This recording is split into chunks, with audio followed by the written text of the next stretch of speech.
మాలిని మల్లి గురించి అరవింద్ని నిలదీస్తుంది. ఎందుకు మల్లి అంటే నీకు అంత పిచ్చి, వదలలేకపోతున్నావు ఎందుకు అన్నట్టు మాట్లాడుతూ ఉంటుంది.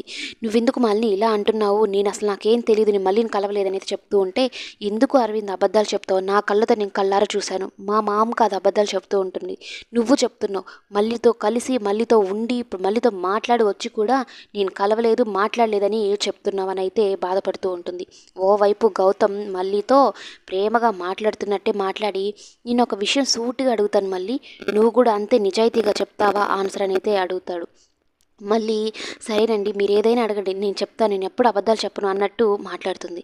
సరే కానీ అరవింద్కి నీకు పెళ్ళయింది కదా, మీకు మొదటి రాత్రి జరిగిందా అనగానే మళ్ళీ షాక్ అయిపోతుంది. అదేంటండి అలా మాట్లాడుతున్నారు, ఇలాంటి పిచ్చుకోతలు ఎప్పుడు మాట్లాడకండి అని అయితే మళ్ళీ అంటూ ఉంటుంది.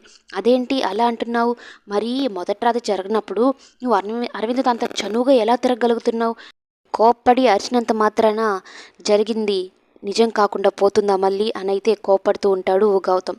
ఇక కౌసల్య గురించి చెప్పాల్సిన అవసరం లేదు, ఇంకా మళ్ళీ తిట్టకుండా తిడుతూ ఉంటుంది. మళ్ళీ ఏమో మూలను కూర్చొని ఏడుస్తూ ఉంటుంది, నా భర్త నన్ను ఎప్పుడు అర్థం చేసుకుంటాడు అని. ఇది గౌతమ్ అడిగిన ప్రశ్నకు మళ్ళీ ఏం సమాధానం చెప్పబోతుంది, అసలు మళ్ళీ రియాక్షన్ తర్వాత ఏం జరుగుతుంది అనేది నెక్స్ట్ ఎపిసోడ్లో చూద్దాం.